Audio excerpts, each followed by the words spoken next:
আমাদের দেহের ভেতরের নকশা কতটা বিস্ময়কর তা কি আমরা কখনো ভেবে দেখেছি? এই বিস্ময়কর মানব দেহ কি কোনো অন্ধ, লক্ষ্যহীন ন্যাচারাল সিলেকশন বা এভলিউশন নামক স্বয়ংক্রিয় প্রক্রিয়ার ফল যেভাবে নাস্তিকরা দাবি করে, নাকি এর পিছনে এক মহান স্রষ্টা রয়েছেন যিনি সর্বজ্ঞ এবং সর্বোৎকৃষ্ট পরিকল্পনাকারী? মানুষের স্বতন্ত্র গঠন ও আকৃতি প্রদানের জন্য 206টি হাড়ের সমন্বয়ে গঠিত মানব কঙ্কালকে কে ডিজাইন করেছেন? কে এমন কঙ্কাল ডিজাইন করেছেন যা মস্তিষ্ক, চোখ এবং কানকে মাথার খুলি দিয়ে এবং ফুসফুস এবং হার্টকে পাঁজরের খাঁচা দিয়ে সুরক্ষা দেয়, অথচ পাঁজরের খাঁচাটি সামান্য শক্ত হলেও শ্বাস প্রশ্বাসের জন্য যথেষ্ট নমনীয়, যা এটিকে একটি নিখুঁত নকশা করে তুলেছে? কে 33টি মেরুদণ্ডের হাড়ের এক বিস্ময়কর নকশা দিয়েছেন যা স্পাইনাল কোর্ডকে রক্ষা করে এবং আমাদের চলাচলকে সহজ করে? কে পেলভিক হাড়গুলোকে শক্তিশালী উরুর হাড়ের সাথে এমন নিখুঁত জয়েন্টের মাধ্যমে সংযুক্ত করলেন যাতে আমরা হাঁটতেও বসতে পারি? আধুনিক ইঞ্জিনিয়ারিং বা স্থাপত্যবিদ্যায় কোনো কাঠামো তৈরির সময় দুটি জিনিসের ভারসাম্য রক্ষা করা সবচেয়ে কঠিন: স্ট্রেংথ অ্যান্ড ফ্লেক্সিবিলিটি। মানব কঙ্কাল এই দুটি গুণের এক চূড়ান্ত সমন্বয়। এই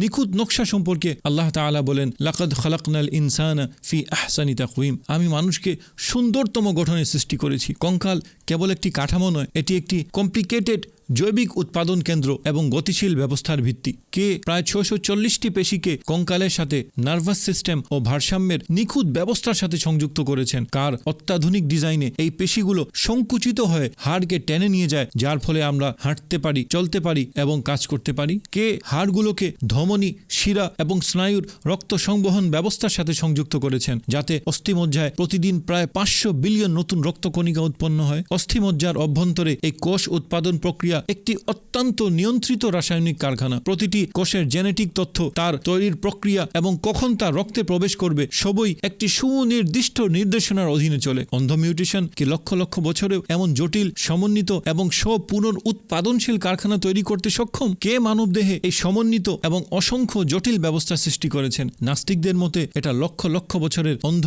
মিউটেশনের এলোমেলো নির্বাচনের ফল। তাদের প্রশ্ন করা হোক, যদি আপনি মরুভূমিতে একটি রোলেক্স ঘড়ি পান, তবে কি আপনি ভাববেন যে লক্ষ লক্ষ বছর ধরে এলোমেলোভাবে বিভিন্ন ধাতু ও কাঁটা একত্রিত হয়ে স্বয়ংক্রিয়ভাবে এই ঘড়িটি তৈরি করেছে? অবশ্যই না। যদি সামান্য একটি ঘড়ির উপস্থিতি একজন বুদ্ধিমান কারিগরের প্রমাণ দেয়, তবে মানবদেহ যা ঘড়ির চেয়ে কোটি গুণ জটিল, তা কি একজন বুদ্ধিমান স্রষ্টার প্রমাণ দেয় না? একটি রোলেক্স ঘড়ি তো একজনকে দেখে আরো অনেকজন তৈরি করতে পারে, অথচ পূর্ণাঙ্গ মানুষ তো দূরের কথা, শরীরের একটি অঙ্গ প্রত্যঙ্গও নয়, বরং মানব শরীরের কি একটি কোষ কেউ কখনো তৈরি করতে পারবে? তাই তো আল্লাহ সূরা মুমিনুনে বলেছেন, আমি মানুষকে সৃষ্টি করেছি মাটির সারাংশ থেকে, তারপর তাকে আমি এক বিন্দু বীর্যরূপে স্থাপন করেছি এক সুরক্ষিত আধারে, তারপর সেই বীর্যকে আমি রক্তপিণ্ডে পরিণত করেছি, তারপর সেই রক্তপিণ্ডকে আমি মাংসপিণ্ডে পরিণত করেছি, তারপর সেই মাংসপিণ্ড থেকে হাড় সৃষ্টি করেছি, তারপর হাড়গুলোকে মাংস দিয়ে আবৃত করেছি, তারপর আমি তাকে অন্য এক সৃষ্টিতে রূপান্তরিত করেছি। অতএব আল্লাহ কত মহান, যিনি সর্বোত্তম স্রষ্টা। মানবদেহের প্রতিটি অনুপরমাণু, প্রতিটি হাড়, শিরা এবং কোষ এক মহাজ্ঞানী স্রষ্টার অস্তিত্বের সাক্ষ্য দিচ্ছে।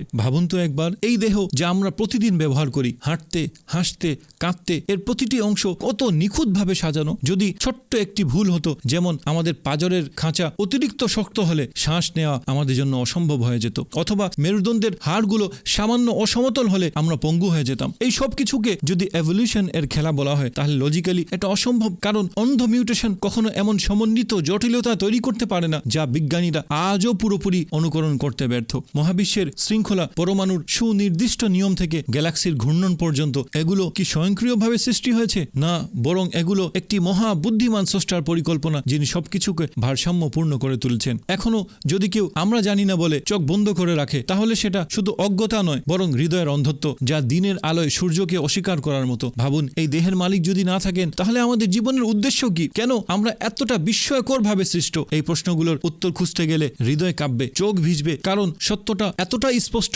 যে তা অস্বীকার করা মানে নিজের অস্তিত্বকে অস্বীকার করা। আল্লাহর সৃষ্টির এই মহিমায় বিস্মিত হয়ে উঠুন, কৃতজ্ঞতায় ভরে উঠুন এবং তার দিকে ফিরে আসুন, যিনি আপনাকে এত সুন্দর করে গড়েছেন।